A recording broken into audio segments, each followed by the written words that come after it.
Some days we keep on rolling,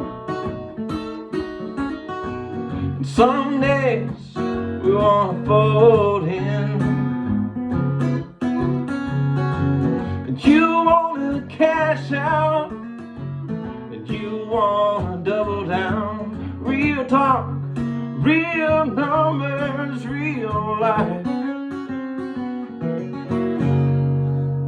Welcome back to Inspired or Acquired. This is a podcast where we interview real business owners, talk real numbers, and ask whether or not they would sell. So we have a really fun, interesting show today. Mike Botkin is joining us from Florida.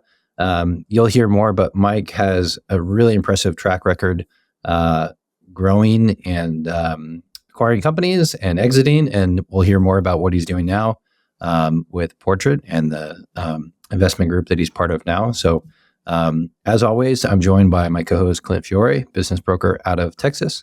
Clint, good to see you. Good to be here as always. All right, Mike Botkin, it is an honor to have you on, man. For folks who don't know you, tell us a little bit of background of your story and how you got to where you are now.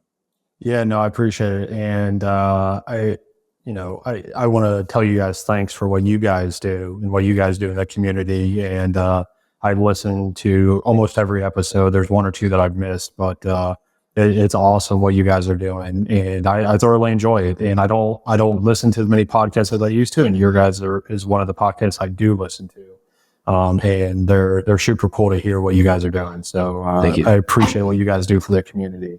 Because I think you're helping a lot of people, which is sorely needed. Yeah, man, quick high level background. I'll say kind of all the boring childhood stuff.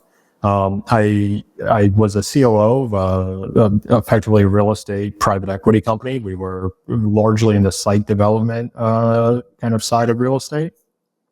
I was COO pretty early in my life and career, and I ended up leaving that after a couple of years, and I bought a really, really, really small landscaping company in Orlando.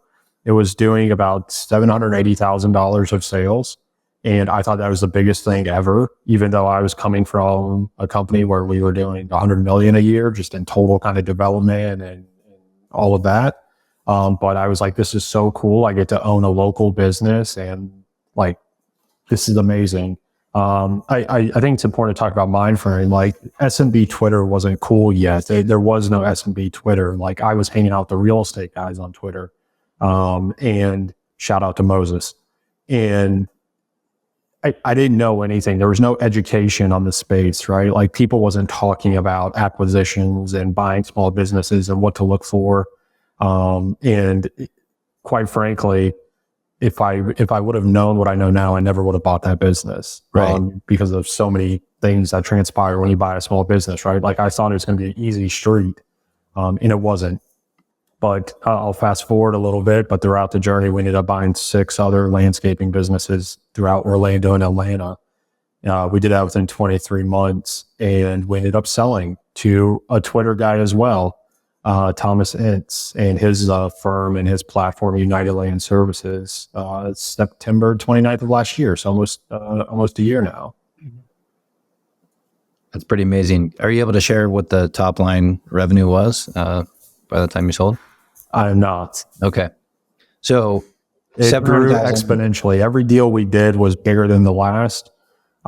If we publicized our number, we would have been in the top 100 of the lawn and landscape industry magazine that releases top 100 companies by revenue.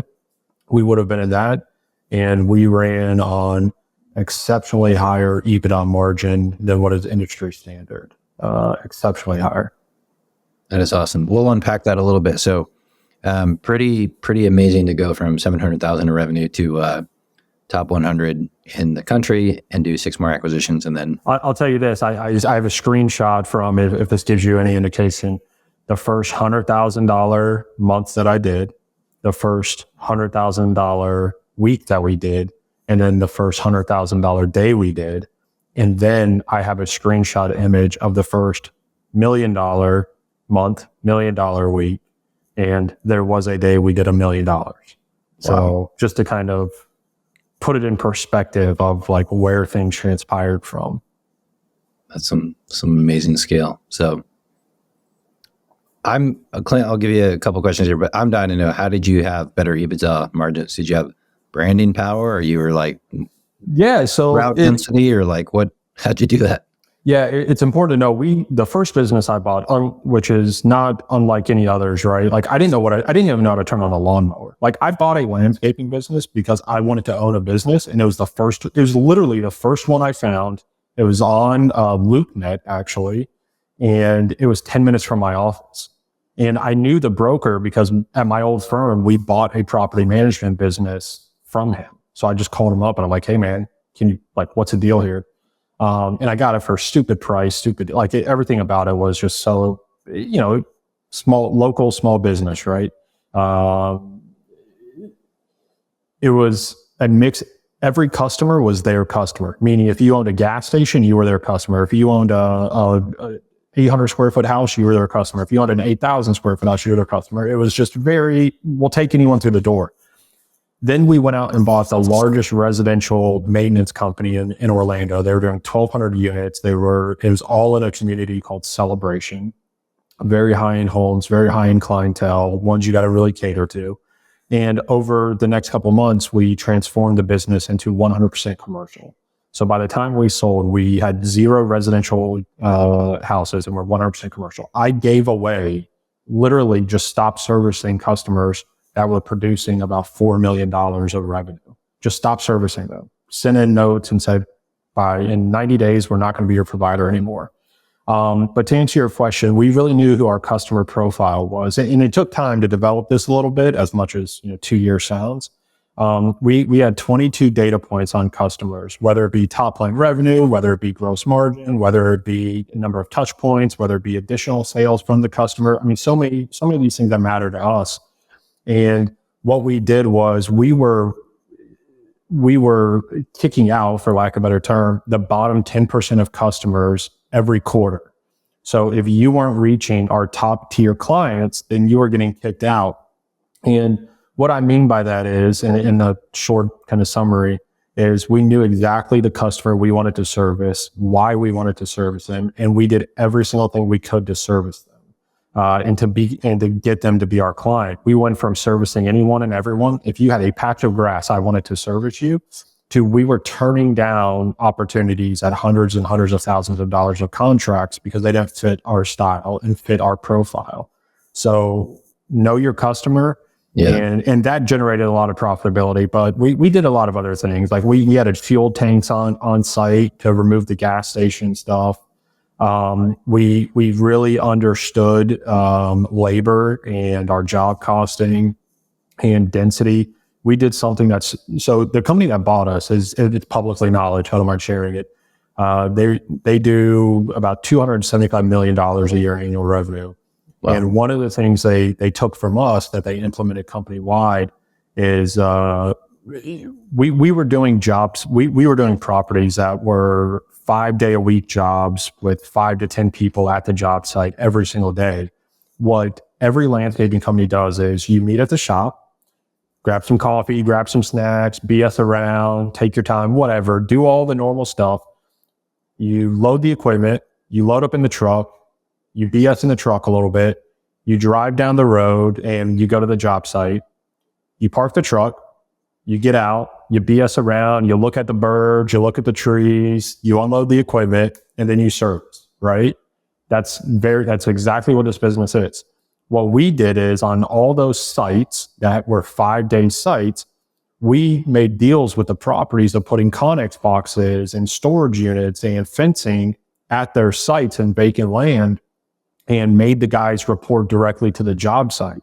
So we eliminated in Orlando, traffic's nuts. So, properties to take you 45 minutes to get to. So by doing that one simple thing, hard to execute, but it's a simple thing, of getting 8 guys to report to a job site versus report to your office. So 8 guys times $20 an hour times 2 hours dicking around in the morning and driving, an hour and a half coming back, that starts to add up. And so our direct labor it improved tremendously. That's a great lesson in there.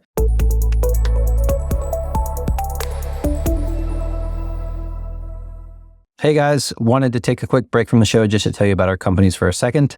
I'm Patrick Dichter and I own Apple Tree Business Services.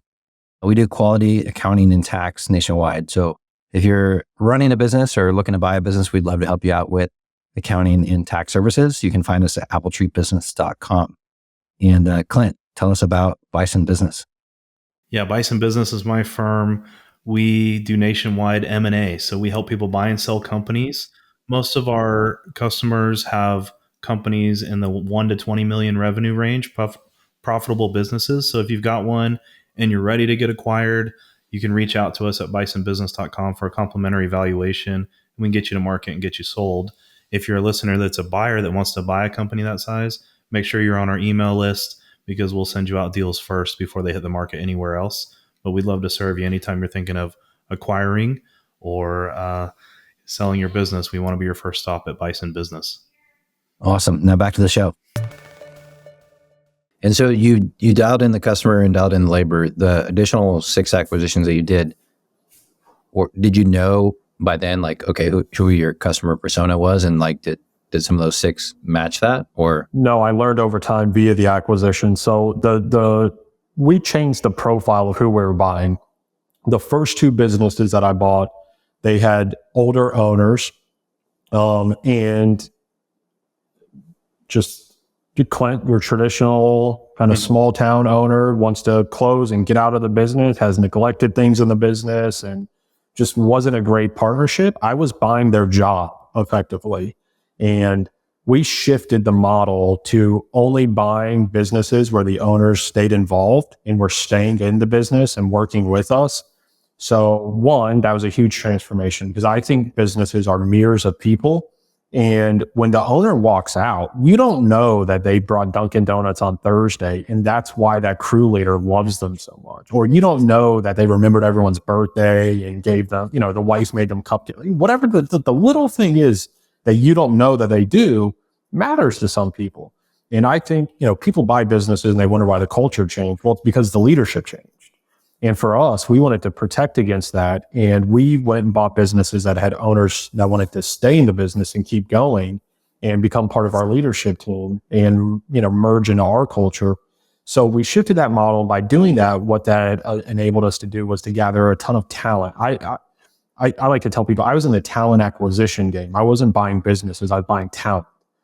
Because it's a commodity business, right? And because it was so local, Orlando and Atlanta, the contract that they have, I can go win. It's just a matter of when and if it becomes available.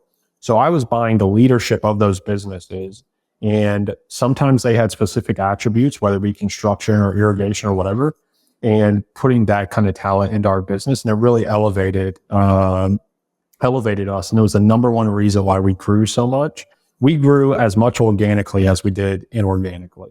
And I attribute all of it to the talent that we accumulated, which was unprecedented. When we sold I'm trying to pitch my team, right? Like, oh, this guy's great, this guy's great, this guy's great. And just like I was, every buyer's like, okay, buddy, yep, got it. Yep, everyone's great. We hear you, And we got a call shortly after, and it's like, holy shit.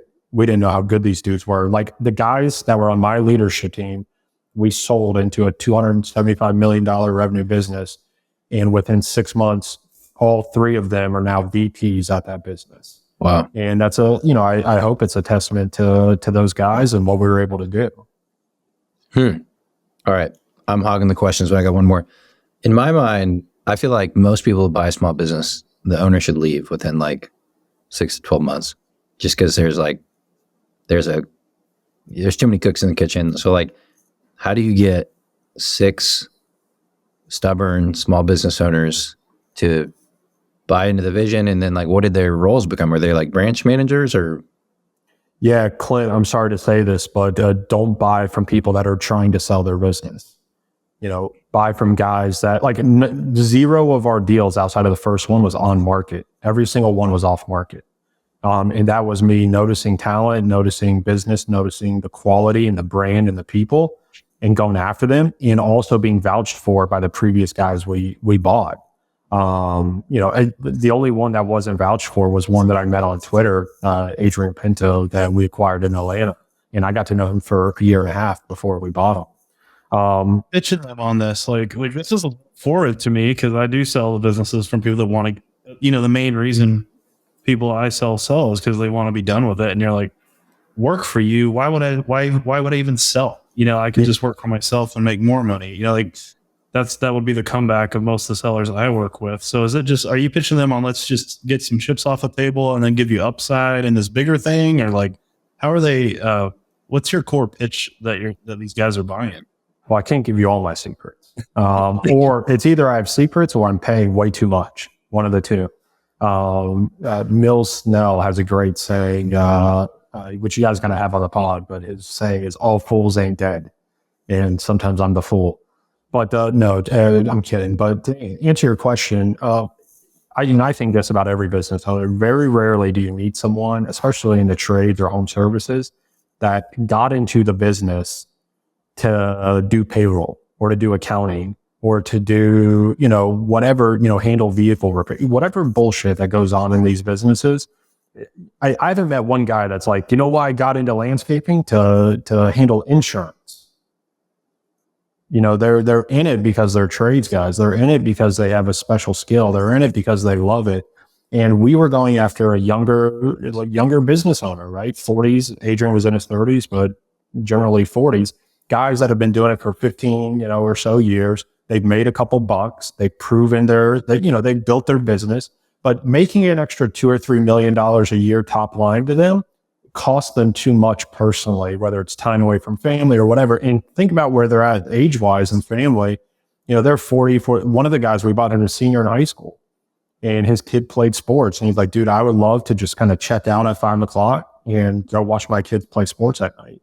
And he's not ready to retire, but he's ready to live a simpler life. And we were able to cultivate an environment where that's okay. And like, you should go do that stuff, and also give them ownership, not in the business, but in the way that they live their life. And that's what a lot of these owners don't want to do. They don't want to go work for someone and be micromanaged. They don't want to go work for someone and be told, here's your PTO days. I treated these dudes with a ton of autonomy and a ton of respect. You guys have been doing this a lot longer than me. You know more than I do.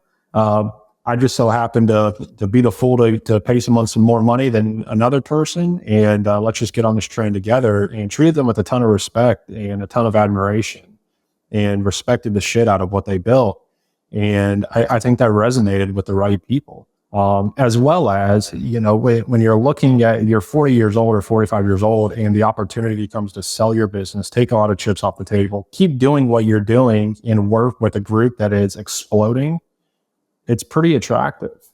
And what we found after doing those kind of deals was the equipment wasn't neglected, right? Because they had no intention of selling. They didn't give everyone, a hidden bonus right before they sell, right? It was all the things you find out after you buy a business from a guy that's wanting to sell. None of that transpired. So it made our integrations and transitions actually pretty good and pretty easy. Did they roll equity? Like, what was your typical deal structure? Yeah, only 2 rolled equity. And it was, because of the growth that we had, and I was focused on talent acquisition, we had 2 platforms effectively, Florida and Georgia, inside of mine. And the Florida business had a CEO who I acquired his business, and the Georgia company had a CEO, Adrian, and they both retained equity in the business. Usually, so I didn't use any debt in any acquisition. It was all cash. It was cash, and then obviously some earn out and stuff like that. We didn't even use the seller note. It was just earn out and cash, which again goes back to who's the fool. So we paid all cash at close minus an earn out generally. And that was kind of the structure. We'll jump into some questions, Patrick. I've been dying to talk to you, Mike. Really look up to you. But Stop. I mean, just been stoked to have this conversation. I know you, the gist of this. I think there's some nuggets we could pull out. First off, this show's all about like the personal side of this. Like, how does the entrepreneur think about buying and selling and the why behind it? I want to get into first just a little bit of color around you use cash for these deals. I've heard you tell your story at SM Bash, and you kind of had this wealthy benefactor that was helping you write the checks for these things, and so obviously, you were getting a share of this enterprise by finding and executing this plan. And like for people thinking about, man, I would love to be that guy. I'd love to be in Mike's shoes, finding and buying these businesses and having a financial partner back me up. Like, can you give me some idea as to like, how did you get your skin in the game when you're using other people's money for the cash purchases here? Was it like, are you staked in the growth, or like how does Mike Botkin get his seat at the equity table in all this if he's not, you didn't come into this hugely wealthy writing these big checks, not at all, right? But you organized it, put it together. So like, how'd you get your seat at the equity table? Can you give us some color on that? Because I want to see how this equates to you personally and touches your lives.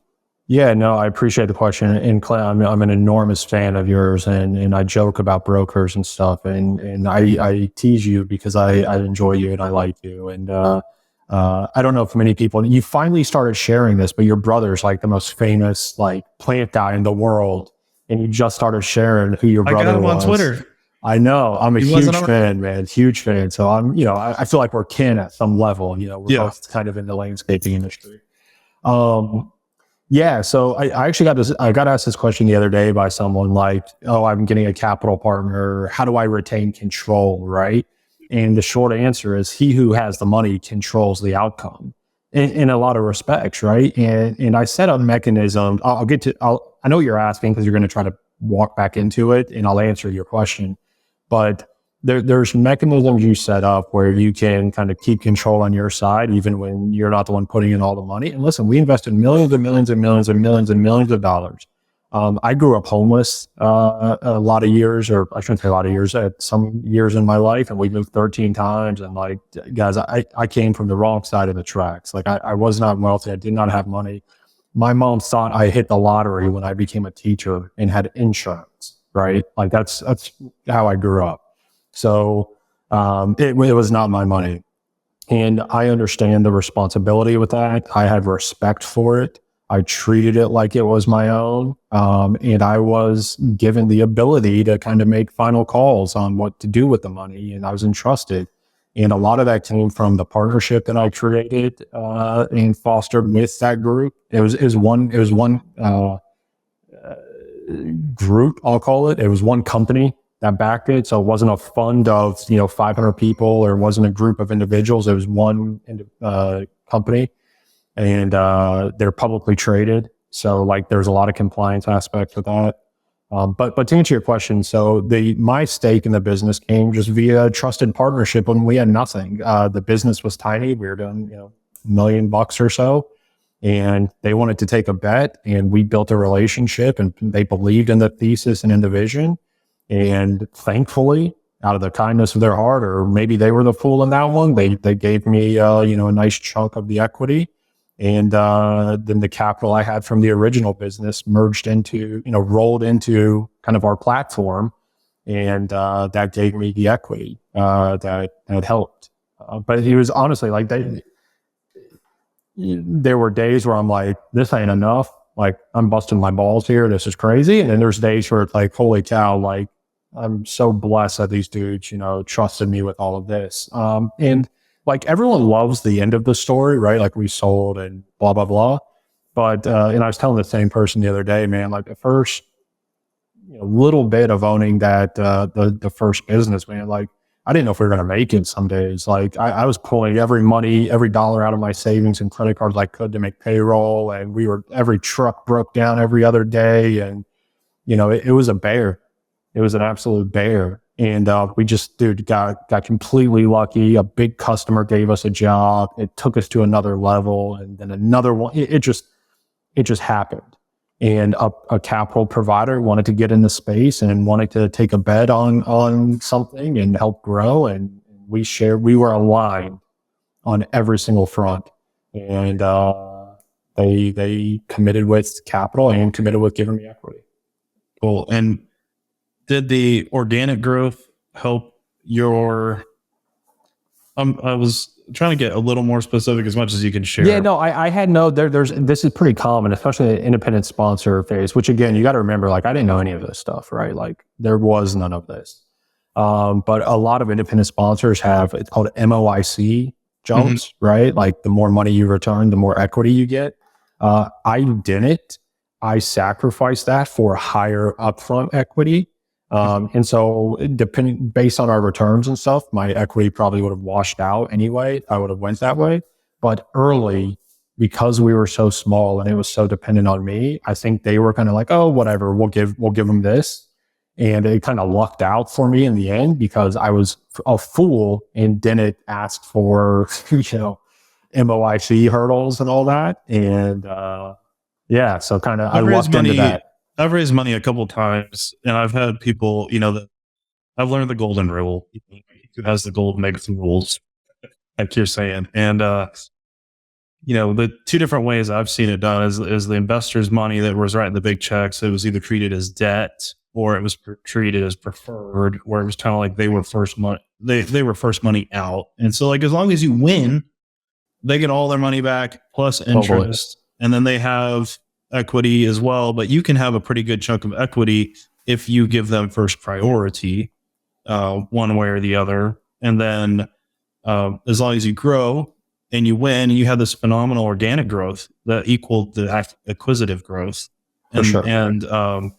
And so I'm just kind of, I don't know, surmising. They were, there's a pref on their money.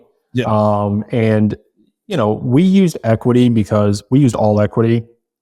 That was not the ultimate plan. Ultimately, we were going to start using debt as it made sense and as our business got bigger and as kind of just financial engineering, right? We sold before we could do that. So if I would have held longer, I would have ended up making more money because, I wasn't using equity. I was using debt and the business could have paid it down after, the whole, it's very similar to the SBA model in a lot of regards. But we sold prior to that. They had a pref. We were both Class A shares. I had a pref on investment as well. After the pref was paid back, there was a big chunk with my name on it, thankfully, as it worked out. So, you're growing at this tremendous rate of speed, organically and by acquisitions. It's working. Thomas hits you up. You still have a lot of runway in front of you. You got more capital to play with potentially, I think. You've got more acquisitions you could do. Your system's working. You haven't been doing it very long, just a few years. Like, what makes you decide to do that deal with Thomas? So like, that's my first big question is like, why? Why did you sell? Because we're always trying to get to that on this show. Like what inspired you to get acquired at that point? Yeah, it was, I would be lying if I said it wasn't a hard 2 years. Like, we were moving fast and, I was up at 5 a.m. every morning, like my days were long. It's fun to have effectively unlimited capital at your disposal, and running a business and having different branches and doing all that until all the responsibilities on you. And I wore that on my shoulders of someone's capital that someone earned and decided to give me the responsibility of deploying it. And then I was also like, I had family members working. Like, my responsibility was to make sure our hundreds of employees got paid and our business was moving and we were investing capital and all those things. So one, it wasn't like 2 years on easy street, right? As the guy that sold can say that. But the ultimate decision came down to, I've told this story before, but I put a list together of everyone that's involved that would be rewarded, whether it's through monetary, reward or through positions at the new company or whatever their circumstance would be. And, I wrote down on a yellow notepad, and I said, would this benefit this person? And I wrote down all their names and I went through just with common sense. I said, would this benefit? And it was yes. And so, okay, let me take myself out of it. This is going to benefit a lot of people, right? And then I was selfish, and I looked at my own, circumstances, and I, think about how I grew up and what I was doing and the risk I took to do this. Like, I left a job, like, think about how happy my mom was. I had insurance at one point in my life, right? Like, and then I was a COO of a really large real estate holding company, and leaving that. My mom cried when I told her I was leaving to go buy a landscaping business. And she, like, my brother was like, "Oh, you're an idiot. You're going to be the dumbass of the century," effectively, because of what I was giving up and where we came from. And so selfishly, when I think about, the decision to sell, there was a lot of it that this is life changing, and this puts, security behind me, and this validates as well, what we did. And, it's the moment that, I had to take advantage of. And listen, we had very frank conversations with United, and their group, who are super, super, super guys. But you are getting a business that is not done yet. You're not getting someone else's kind of 20 years of work and it's kind of on a, steady train here. Like, this thing is growing and growing and growing. And what we're working on is growing. The team we have is unbelievable. And so walking away from that, was a challenge, but like, selfishly, man, anyone that says it's not about money is lying to you. And it was totally about money, as well as making sure everyone else was taken care of. And the business did exactly what happened after we closed. It's still skyrocketing. It's by far their best acquisition they've ever done. I don't think I've ever asked you this. What's your family situation like? Are you married? Like, what's your Yeah, family? so I quit. I appreciate you asking. I am married. Fooled a girl into thinking I was a catch, and I have a 4-year-old daughter and a 9-year-old son. And my daughter was a newborn, obviously, when I made the decision to quit the real estate company and do this. And we were struggling. It's, poor me, right? But, that was a big, I'm leaving guaranteed XYZ to go to buy a tiny landscape where the owner was making 80 grand a year, which is a lot of money, but it wasn't what I was making. And, we had house paying, all the kind of stuff. And it was an enormous, my wife wasn't working, and it was an enormous financial risk. How did you and your wife communicate during that, when the deal got on the table from Thomas? In terms of, like, should we do it or not, or what does this mean? Or was this, the stereotype is, our wives really enjoy security, and you've taken these big risks, in your life, and you started from a lower point. And so she believed in you, and you persuaded her you were a catch somehow. And now you've got this kind of life-changing, I know we don't get the exact dollar figures here, but it's life-changing money we're talking. That's gonna, set you guys up for major security for your family, for your children, for your wife. Was she like elbowing you to take the deal, or was she just kind of trusting you to make the call, or like what was that like? Yeah, no, she's been super, man. She's been great. She's been so supportive throughout the entire journey, and really gave me space to think level-headed and clear about this decision. And we didn't take it lightly. Again, I had family members working for me, so we, it's kind of a touchier subject around Thanksgiving when the guy sold and everyone else is still working there. She really let me have space to make the decision, because I think I couldn't. It wouldn't be wise to influence a decision like that and then end up regretting it and feeling like you influenced the regret. I told her, if I regret this decision, like, I want to regret it for me, right? I don't want to. I don't want it influenced in any way. And we took counsel on it, and we took each other's opinions and advice. And ultimately, we both agreed it was the right decision. Thankfully, we were on the same page with that. Cool. That's great. So life-changing money. It blessed your team, blessed your family, helped a lot of people out. It's doing well for Thomas. It's a great story, and it happened so fast. It just kind of makes my head spin when I think about this whole journey. Was what, like 2 or 3 years, start to finish? From first acquisition till exit, it was 23 months. That's insane. Yeah. So was there a thought of, like, to stay on with the the acquiring company, or was it like, okay, 90-day transition and I'm out? And what'd you do after?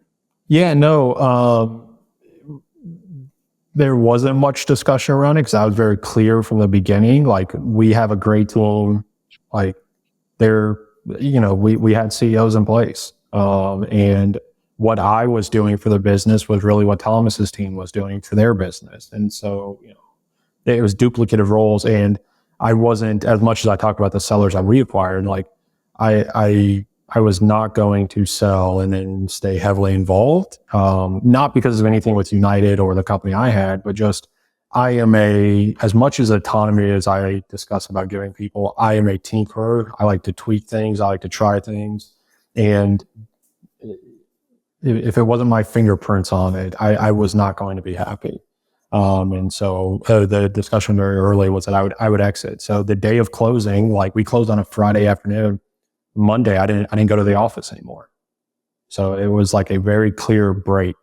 And I thought that was going to be awesome. Like, I was like, dude, this is fucking great. Like, are you kidding me? Like, wire on Friday. I'll see you guys later, suckers. Get the boat ready. And I was miserable. I was absolutely miserable. Like, I was envious and jealous of not being able to stay on and work. From an aspect of, I'm 34. So when I sold, I was 33. I was, as you guys described, like, I felt like just revving up, man, like just getting going and just kind of understanding what the hell I was doing, right? Like, I wasn't in the industry for 10 years. I was just learning kind of the ins and outs and learning the people dynamics and all of that, I felt. And while we struck some success early, I felt like we had a ton of runway to go. And I underestimated what life is like after you sell and you're so young. Most people, I think selling a business is an elder man's game, because when you sell, all your buddies, you can hang out with them and it's great. And you got some cash now and you can go, do all those things. I sold in September. So it's not summertime, right? There's nothing, where are you going to go? And all my buddies had jobs. Like, there's no one to go golf with on Tuesdays. There's no one to go hang out with on Thursdays. And God bless my wife. She dealt with me for a while, but she was like, dude, you get away from me eventually. So I really underestimated not having something to, like, I was in kill mode, right? Like, when I was doing this, it was, here's the vision. Here's where we're going. I am all in it. I am 24/7. I wake up thinking about this business. I dream about this business. I have nightmares about this business. Every waking moment's about this business. And it just shuts off like that. And I thought it was going to be awesome. And I was miserable for a good bit. That's interesting. I mean, it's, I kind of relate to this a little bit. I didn't have as big of an exit, but when I was like probably late 20s, early 30s, I had my first exit. And it was the first time in my life I didn't have to go get a job the next day. I had enough liquidity that I could like chill out, take a sabbatical, decide what I wanted to do next. And sure enough, I was miserable as well. and like, I'm built to be an entrepreneur, to grow things, to build things, to have some purpose and impact from my life. And I know I'm just not happy if I'm not. And so you may have been going through a similar experience here. And I'm a broker active in this industry. And it didn't take long before Mike started blowing up my phone. I got texts from old Mike surprisingly quick after the sale, probably within a few months, saying, "Hey, what you got, Clint? What you got coming down the pipe?" And I knew the story a little bit about what had happened. So I mean, like, what? But you've got you don't have to do this again. You don't. Right. Like, I talked to a seller yesterday that I'm hopefully going to help sell his business soon. He's 30s, and he's probably going to exit for like the 5 to 10 million range. And he already has amassed pretty good net worth from investing. And he's going to be probably, the way he lives, non-lavishly, like, he could probably do anything he wants if he invests that money well. And he wants to be a coach sports teams. It's just like a passion project for him. Even if it doesn't pay that much, he wants to have an impact on the kids and do something like that. And it's just kind of a bucket list thing for him. Like he's always wanted to do that. And this exit's going to let him kind of pursue a passion career for a while and dip his toe into that world. But like, why don't you do that? Why don't you, why don't you go do something else? Like what makes you think I'm going to go to this crazy, acquisition environment again? Or like, what made you hit me up or think about getting into this game? I'd love to get your mindset on that. Yeah, it's because I felt like there's unfinished business, right? Like I feel and felt like I was still learning. I was still expanding my network. I was still figuring out better, like so I kept a really serious journal on every acquisition. And so we bought Adrian, so I sold in September. The conversation started July 4th weekend. I closed Adrian like June 7th. So there was no slowdown here. It was acquired Adrian, start integrating, and then boom, we exit. So I had very serious detailed notes on acquiring businesses and lessons from each. And I was making notes about it, how I could do Adrian's acquisition better and how to do better integration. I still have all these things, and it was unfinished. The money's great.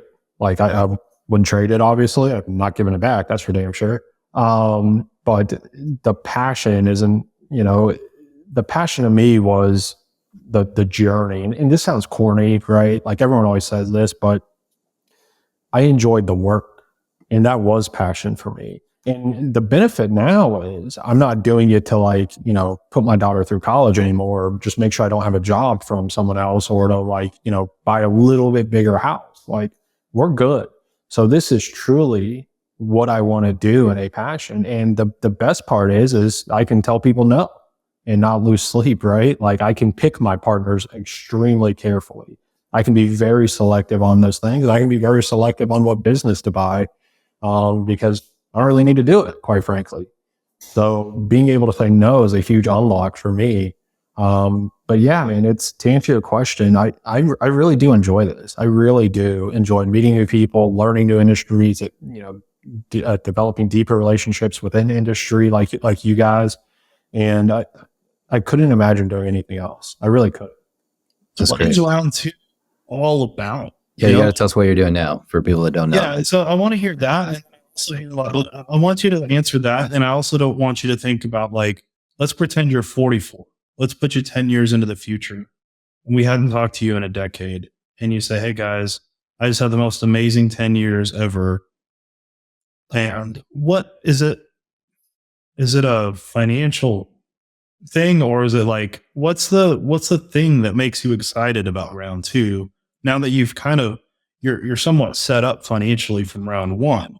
Is it just bigger and better, or is there more to it? I'd love to get in the psychology of that, and then also just hear a little bit about the specifics as well about what you're up to. Yeah, I mean, I would. There's probably a part of me that thinks got pretty lucky, right? I was in the hottest market for landscaping, which I firmly believe was Orlando. It was also the most competitive, by the way. But made a couple what did I when I step back, right? When I'm really talking to myself in the mirror, what did you really do? You bought a couple businesses, you did a couple integrations, you got a couple decent clients, and then you sold, right? The truth of how good you are is longevity, right? Can you sustain it over and over and over? So a lot of real estate guys got rich, in the early 2000s, and then they didn't. And the ones that kind of stayed through were worth their weight in gold. And so for me, and I don't know if it's just me mentally challenging myself or not, but a lot of me thinks it was luck. Adrian's a great dude. I didn't have shit to do with his business.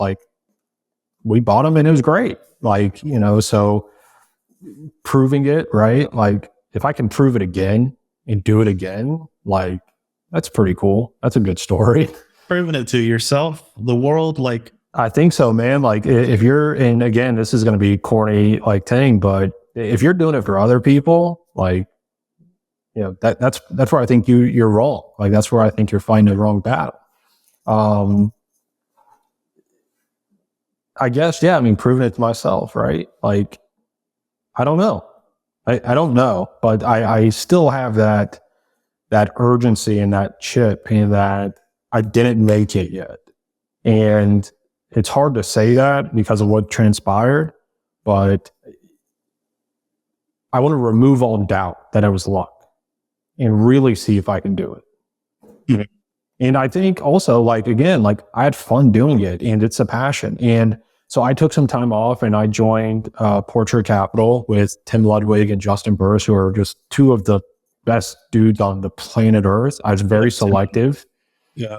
I had some other opportunities to join firms or to go out on my own again, like a lot of, interest, obviously, because the story's good. And picking Tim and Justin was solely because of how great of dudes they are and belief in what they're doing. And I haven't shared this publicly, but some people know, but it's not really public. I really struggled with not being an operator. I joined Portrait to handle the portfolio operations and to handle kind of the businesses that have been acquired. And I miss going to the warehouse, right? Like I miss, giving daps to the dudes at the shop. I miss dealing with problems. I miss being in a mix. And the only thing worse than not being in the mix completely and just sitting at home and bothering my wife every day was like being halfway in the mix of like living vicariously through someone else. And so we came to a discussion a couple months ago, and I actually took over one of the portfolio companies of Portrait. And I'm spearheading that, turning it into a buy and build and that platform to grow that. And they're graciously, going to back a landscaping platform as well. So I'll have kind of two platforms running simultaneously and see if I can do it again. Nice. Feeling alive again? Yeah, until like Tuesdays at like 3:00. I'm like, what the hell am I doing? Like, I should be at home right now, practicing my chip game. That's great. That's awesome. Well, we're excited to see where things go with those two platforms at Portrait. And I think there's something to be said for just like missing the operator seat. So, you know who I love, and you guys talked to him already, but Nolan Gore. mm-hmm. I've tried to buy him, and I only know about his business, what he has shared publicly, and throughout our phone calls that we've had. When I bought the first business, he heard me on a podcast and he sent me, I had no idea who he was. He wasn't even on Twitter. Or he certainly wasn't like public. He sent me like a 150 page, like company handbook that he got from someone else. And it was like how to do everything. Long story short, I'll skip ahead. I've tried to buy that dude like 15 times, like almost where like, just tell me the price and like, it's yours. And he's like, nah, I'm good. I'm just going to keep doing this. And I respect the shit out of that. And I love that. And that's like how I feel like, I just like doing this. I'm just going to keep doing it. And so there's I think that I hope that's my attitude in 5 years when some crazy person's like, I'm going to buy your next business. I'm like, nah, I'm good. I'm just going to keep doing it. Awesome. That's great. Well, this has been really fun. And it's awesome to just hear a little bit more about what happened with the landscaping company and what's next for you here with Portrait. So if people want to learn more or if they want to connect with you online, where's the best place to do that? Yeah, Twitter's by far the best. I don't read any LinkedIn message other than clearing it out of my inbox. So please do not do that. Twitter is the only place I will respond. So you can hit me up there. Awesome. We'll link to that in the show notes. And thank you for coming on. We'll see you soon. Yeah, man, you guys are awesome. I appreciate it. Thanks so much.